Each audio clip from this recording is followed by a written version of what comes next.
नमस्कार, मेरा नाम मोनिका वर्मा है और मेरा जो आज का टॉपिक है वो है management, meaning, objective, functions and limitations. Actually मैं अभी एक गवर्नमेंट स्कूल में कॉमर्स के स्टूडेंट्स को पढ़ाती हूँ, बिजनेस स्टडी सब्जेक्ट।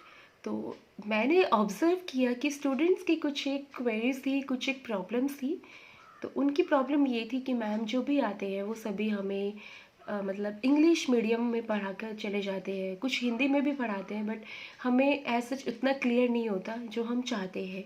तो मैंने एक थोड़ी सी अभी फ्री थे तो मैंने सोचा कि उनके लिए क्यों ना कुछ अपनी तरफ से कुछ कोशिश की जाए ताकि मैं उनके लेवल तक जाकर उनको समझा सकूं, क्योंकि उनका हिंदी मीडियम 10th तक होता है तो उनके लिए थोड़ी प्रॉब्लम हो जाती है, क्योंकि नया सब्जेक्ट होता है। तो ये ट्रुथ है कि सबको ही प्रॉब्लम आती है। तो मैंने कोशिश की है, होप सो कि बच्चों को ये इजी लगे, और अगर इसमें कुछ कमी होगी तो मुझे अच्छा लगेगा कि लोग मुझे मेरी कमियाँ बताएंगे सो दैट मैं उनको इम्प्रूव कर सकूँ। तो सिंपली अगर हम बात करते हैं मैनेजमेंट कि मैनेजमेंट है क्या। Management means what a manager does. एक मैनेजर जो भी ऑर्गेनाइजेशन में रहकर काम करता है उसे मैनेजमेंट कहा जाता है, क्योंकि जब भी हम किसी ऑर्गेनाइजेशन, किसी संस्थान, किसी भी समूह में रहकर किसी एक पर्टिकुलर उद्देश्य के लिए सभी मिलजुल कर काम करते हैं उसे ही प्रबंध कहा जाता है। तो प्रबंध में हम कुछ शब्दों का यूज़ करते हैं, जैसे कि एफिशिएंट, इफ़ेक्टिवनेस। तो फर्स्ट ऑफ ऑल मैं आपको ये बताना चाहूँगी कि ये एफिशिएंसी, इफ़ेक्टिवनेस है क्या। तो उसके लिए मैं पहले आपको मैनेजमेंट का जो मीनिंग है वो बता देती हूँ, शायद उसके बाद आपको ये एफिशिएंट, एफिशिएंसी ये वर्ड जो है वो क्लियर हो जाए। सिंपली अगर हम बात करते हैं कि मैनेजमेंट है क्या, management is the process of conducting a set of functions, planning, organizing, staffing, directing, and controlling to get the work done in effective and efficient way। जैसा कि अगर हम हिंदी में बात करते हैं, प्रबंध वह प्रक्रिया है जिसमें काम को कुशल एवं प्रभावी ढंग से करने के लिए कार्यों के एक समूह, नियोजन, संगठन, नियुक्तिकरण, निर्देशन व नियंत्रण को संपन्न किया जाता है। अब यहाँ पर वही इफ़ेक्टिवनेस और एफिशिएंसी वर्ड यूज़ किए गए हैं, कुशल एवं प्रभावी। तो अगर हम बात करते हैं एफिशिएंसी, मतलब एफिशिएंसी जो वर्ड है वो क्या है, refers to the relationship between input and output. एक कुशल मैनेजर, एक कुशल प्रबंधक वही है जो इनपुट और आउटपुट के बीच में अब एक अच्छा रिलेशनशिप बना कर रखता है। इट मीन्स कि मेरे पास अगर गिवन इनपुट्स हैं और मैं उनसे जो मेरी एफिशिएंसी है वो इंक्रीज़ होती है, यानी कि मेरे पास मिनिमम इनपुट्स हैं और मुझे मैक्सिमम आउटपुट मिलता है, इट मीन्स कि मैं I am efficient. It means कि मैं कुशल हूँ, कि मैं उस काम को अच्छे ढंग से कर सकती हूँ, क्योंकि बिजनेस का तो रूल ही यही होता है कि मिनिमम इनपुट और मैक्सिमम आउटपुट। सिंपल है।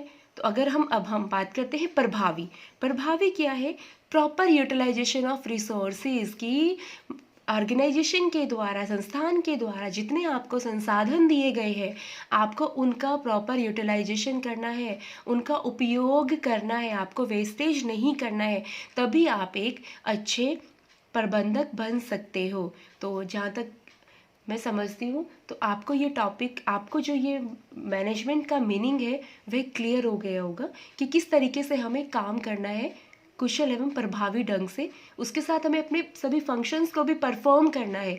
तो फंक्शंस अभी अब हम सभी आगे डिस्कस करेंगे वन बाय वन कि मैनेजमेंट के फंक्शंस क्या है।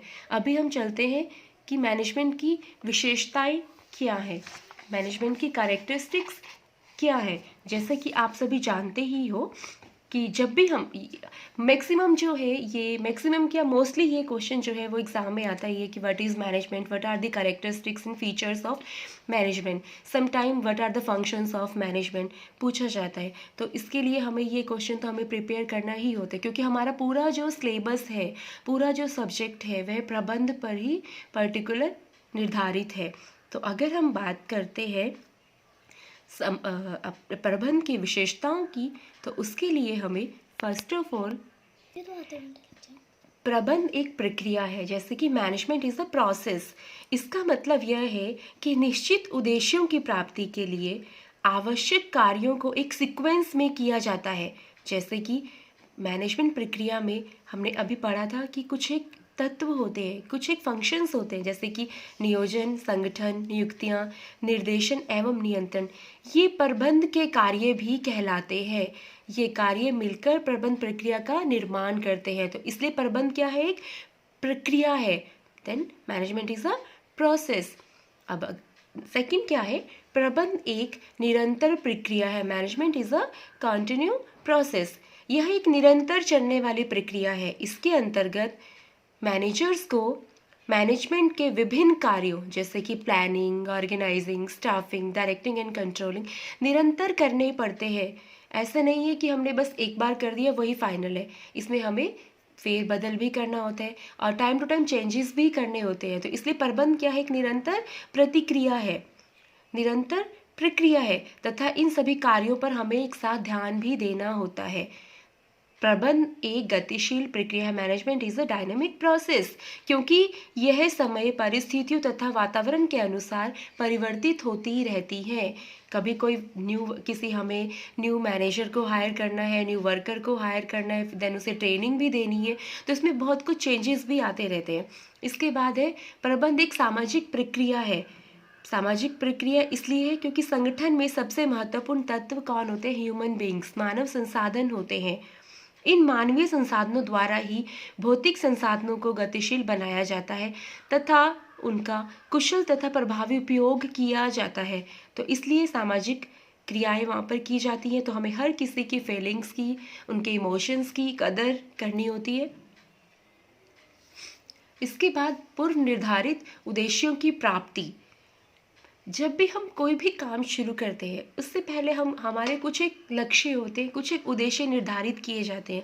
तो मैनेजमेंट में भी ये सब किया जाता है कि जो हमारे पूर्व निर्धारित उद्देश्य होते हैं हम उनकी प्राप्ति के लिए सभी मिलजुल कर काम करते हैं, क्योंकि हमारे जो उद्देश्य है और प्रबंध की जो सफलता है वह इन्हीं उद्देश्यों तथा लक्ष्यों की प्राप्ति पर निर्भर करती है। प्रबंध जो है एक सामूहिक प्रयास है। इसे कोई अकेला व्यक्ति या व्यक्ति विशेष पर लागू नहीं होता, अपितु किसी समूह के प्रयासों के नियोजन, निर्देशन, संगठन एवं नियंत्रण की ओर संकेत करता है, क्योंकि सभी लोग मिलकर ऑर्गेनाइजेशन के उद्देश्य की प्राप्ति के लिए सभी काम करते हैं। प्रबंध सर्वव्यापी है। प्रबंध जो है ये क्या है? ये सर्वव्यापी है। प्रबंध एक ऐसी प्रक्रिया है जो समाज के प्रत्येक मानव संगठन के लिए आवश्यक है, चाहे वह व्यवसायिक हो या गैर व्यवसायिक हो, बिजनेसमैन हो या फिर नहीं हो, सभी के यहाँ पर ये चीज़ जो है, सभी प्रबंध जो है क्रिया सब जगह लागू होती है। किसी विशिष्ट कार्य को करना हो, किसी भी काम को करना हो, उसके लिए मैनेजमेंट बहुत ज़रूरी है। लास्ट है प्रबंध कला एवं विज्ञान दोनों है। अगर हम कला एवं विज्ञान की बात करते हैं तो मैनेजमेंट जो है वो साइंस भी है, आर्ट भी है। यह कला इसलिए है क्योंकि इस योग्यता को निरंतर अभ्यास एवं अनुभव द्वारा प्राप्त किया जा सकता है। दूसरी ओर विज्ञान इसलिए है क्योंकि आधुनिक समय में इसका व्यवस्थित ज्ञान उपलब्ध है और इसमें अनुमानों और कल्पनाओं के स्थान पर निश्चित सिद्धांतों, नियमों को अपनाया गया है और नए नए जो मेथड्स हैं उनका भी उपयोग किया गया है। इसलिए प्रबंध जो है वो कला भी है, विज्ञान भी है, प्रोफेशन भी है। अब हम डिस्कस करते हैं objectives of management. First of all primary objective कि मैनेजमेंट के जो है वो प्राथमिक उद्देश्य क्या है। अब सिंपली अगर हम बात करते हैं, अगर हम मार्केट की बात करते हैं, मार्केट में विक्रय योग्य वस्तुएं तथा सेवाएं प्रदान करना प्रबंध का प्राथमिक उद्देश्य है कि हमें जो है कस्टमर्स को उनके अनुसार राइट प्रोडक्ट राइट क्वांटिटी में देकर उन्हें सेटिस्फाई करना भी हमारा एक उद्देश्य है। ऐसी वस्तुएं एवं सेवाएं प्रदान करने पर कंज्यूमर्स को वे वस्तुएं और सेवाएं प्राप्त होती हैं जो वो चाहते हैं। अगर हम कस्टमर को उनके अकॉर्डिंग प्रोडक्ट देते हैं तो कस्टमर सेटिस्फाइड होता है, तो उससे डिमांड बढ़ती है और उससे ऑर्गेनाइजेशन को, हमारे संस्थान को फ़ायदा होता है। तो पहला हमारा जो प्राथमिक उद्देश्य है वह ग्राहकों को तुरंत विश्वसनीय एवं प्रतिस्पर्धात्मक वस्तु एवं सेवाएं प्रदान करना है। ऊंची किस्म के प्रोडक्ट्स एवं सेवाओं को ऐसे मूल्य पर बेचना जो राष्ट्र के सर्वोत्तम हित में हो। ऐसा नहीं है कि हम कोई प्रोडक्ट जो है वो बनाकर उसकी जो कीमत है वह बहुत ज़्यादा कर लोगों को दे, तो उससे जो है हमारे उपभोक्ता और हमारे जो ग्राहक हैं वो परेशान हो जाते हैं, वो उस चीज़ को खरीद नहीं पाते हैं। तो इससे जो है हमारे संस्थान को, हमारे जो ऑर्गेनाइजेशन है उसको काफ़ी हानि होती है। तो इसके लिए हमें अच्छी किस्म के प्रोडक्ट्स और उनके मूल्य भी सही रखने होते हैं, हमें ऐसे मूल्य निर्धारित करने होते हैं जो हर कोई आदमी आसानी से उस प्रोडक्ट को खरीद सके। हमें हर क्लास को देखकर, like middle class, lower class, high class को देखकर प्रोडक्ट की जो है वो कीमत तय करनी होती है। ग्राहकों में यह विश्वास जताना कि विक्रय की जाने वाली वस्तुओं एवं दवाओं का उत्पाद नवीन एवं आधुनिकतम विधि से किया गया है, क्योंकि आज के टाइम में हर जो कंज्यूमर है और कस्टमर है, अब मैं आपको जहाँ पर हम वर्ड यूज़ कर रहे हैं कस्टमर और कंज्यूमर, मैं उसमें भी आपको अगर हम सिंपली बात करते हैं तो कुछ लोग बोलते हैं कस्टमर कंज्यूमर एक ही है, बट अगर हम मैनेजमेंट के स्टूडेंट हैं तो हमें कस्टमर और कंज्यूमर में डिफरेंस भी पता होना चाहिए कि उपभोक्ता और ग्राहक में क्या डिफरेंस है। अगर हम कस्टमर की बात करते हैं तो कस्टमर वो है जो सिंपली शॉप पे, एक फैक्ट्री आउटलेट या शॉप या किसी भी रिटेल आउटलेट में जाता है और सामान खरीदता है। और अगर हम उपभोक्ता की बात करते हैं तो कंज्यूमर कौन है? कंज्यूमर वो है जो आउटलेट से उस वस्तु को लेकर आकर उस वस्तु का उपभोग करता है, यानी कि उस वस्तु को यूज़ करता है। तो इसलिए हमें ये चीज़ भी क्लियर होनी चाहिए कि ग्राहक और उपभोक्ता में क्या अंतर है, और ग्राहकों को सेटिस्फाई करना हर किसी ऑर्गेनाइजेशन का उद्देश्य होता है। इसके बाद हम बात करते हैं सेकेंडरी ऑब्जेक्टिव्स। सेकेंडरी जो हमारे ऑब्जेक्टिव्स हैं वे उन प्रयत्नों के लिए किए गए हैं जो कुशलता एवं मितव्ययता में वृद्धि करने हेतु निर्धारित किए जाते हैं। इसका मतलब ये है कि जो प्राथमिक उद्देश्यों की प्राप्ति के लिए किए गए प्रयत्नों में सहायता पहुंचाते हैं। प्राथमिक उद्देश्यों की तरह सहायक उद्देश्यों की प्रकृति भी अव्यक्तिगत होती है, जैसे कि हमें कस्टमर्स की नीड्स को, कस्टमर की वांट्स को, जो कस्टमर की जो वांट्स है उन्हें आइडेंटिफाई करना है, तो इसके लिए हमें बहुत सारे मेथड्स अपनाने होते हैं। तो उसके लिए हमें सब लोगों से डिस्कस करना होता है, हमें कई तरह से स्टडी करनी होती है। तो वो जो सब चीज़ें हैं वो हमारे सहायक उद्देश्य होते हैं, जो इसमें प्राइमरी उद्देश्यों के लिए हमारी सहायता करते हैं। फिर हम बात करते हैं व्यक्तिगत उद्देश्यों की। इन उद्देश्यों का अभिप्राय और संगठन के सदस्यों के निजी एवं व्यक्तिगत उद्देश्यों से है। ये उद्देश्य प्राथमिक एवं सहायक उद्देश्यों के अधीन होते हैं, अर्थात प्राथमिक एवं सहायक उद्देश्यों की पूर्ति होने पर ही व्यक्तिगत उद्देश्यों या तो आर्थिक लक्ष्य या मौद्रिक, पारिश्रमिक या भौतिक आवश्यकताओं की पूर्ति संबंधी लक्ष्य होते हैं। जैसे कि हर किसी ऑर्गेनाइजेशन का उद्देश्य होता है प्रॉफिट मैक्सिमाइजेशन, तो उसके लिए हमें जो है डिमांड्स को इंक्रीज़ करना होता है। और डिमांड्स इंक्रीज तब होती है जब हमारे कस्टमर सेटिस्फाइड होते हैं, क्योंकि फिर वो हमारे लॉयल कस्टमर्स बन जाते हैं, देन वो उस चीज़ की डिमांड ज़्यादा करते हैं।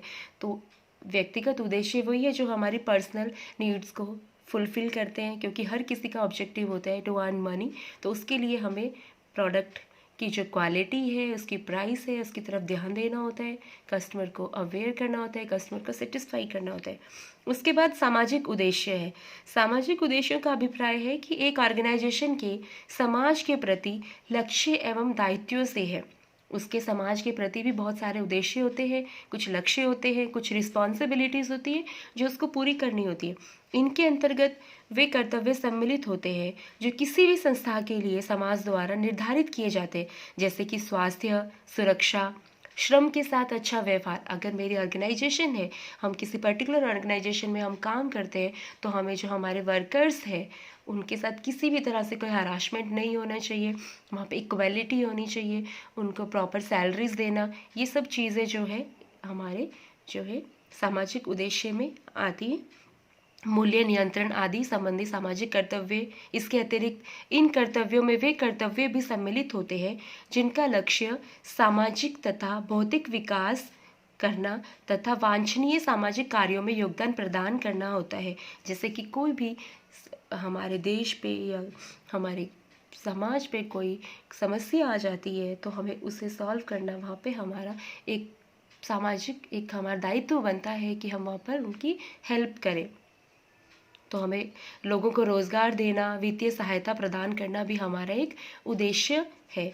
इसके सामाजिक उद्देश्यों में हम कुछ और चीज़ों को भी शामिल कर सकते हैं, जैसे लोगों को रोज़गार के अवसर उपलब्ध करवाना, वातावरण को दूषित होने से बचाना, जीवन स्तर के सुधार में योगदान देना।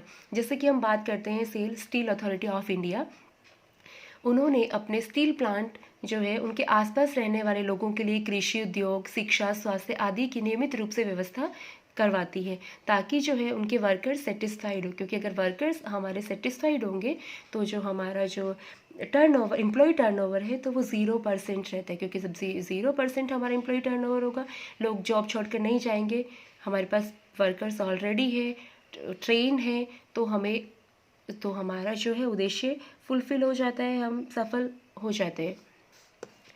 इसके बाद अगर हम स्कोप की बात करते हैं कि मैनेजमेंट का स्कोप क्या है, कि कहाँ जो हमारा मैनेजमेंट है वह कहाँ कहाँ पर यूज़ किया जाता है, कहाँ कहाँ पर इसकी आवश्यकता है।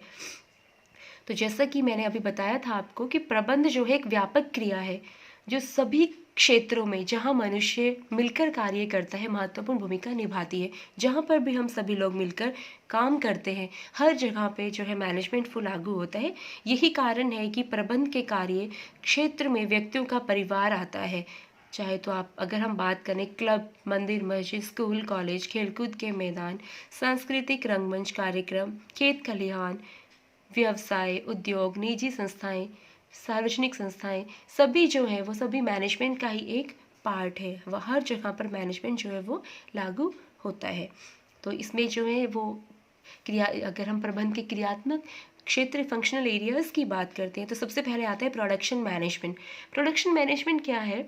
इस शाखा के अंतर्गत उत्पादन की मात्रा, उत्पादन की सामग्री का प्रबंध, डिज़ाइनिंग, उत्पादन नियोजन, कार्य विश्लेषण, गुण नियंत्रण, उत्पादन किस वस्तु का करना है, कब करना है, क्यों करना है, किन किन क्रियाओं को शामिल करना है, वह सब चीज़ें हम इसमें शामिल करते हैं। उसके बाद जो आता है वो आता है वित्तीय प्रबंध। इसके अंतर्गत वित्तीय अनुमान लगाना, वित्तीय नियोजन करना, वित्त के विभिन्न स्रोतों का पता लगाना एवं वित्त एकत्र करना तथा वित्त के सर्वोत्तम उपयोग को संभव बनाना, वित्तीय नियंत्रण करना आदि कार्य आते हैं। तो इसके बाद जो है हमारा है पर्सनल मैनेजमेंट। ठीक है, इसमें क्या होता है कि कैसे हमें प्रबंध की यह शाखा कर्मचारियों की भर्ती, रिक्रूटमेंट, सिलेक्शन, ट्रेनिंग, कार्य मूल्यांकन, योग्यता, श्रम कल्याण, पद प्रमोशन, अवनति, डिमोशन, सेवानिवृत्ति, ट्रांसफ़र, सामाजिक सुरक्षा, दुर्घटनाओं को रोकना, कार्य दशाओं में सुधार, ग्रीवियंसेस रिड्रेसल, विवादों के निपटारे, औद्योगिक संबंधों में सुधार, पारिश्रमिक आदि कार्यों को अपने क्षेत्र में शामिल करती है। उसके बाद है विकास प्रबंध।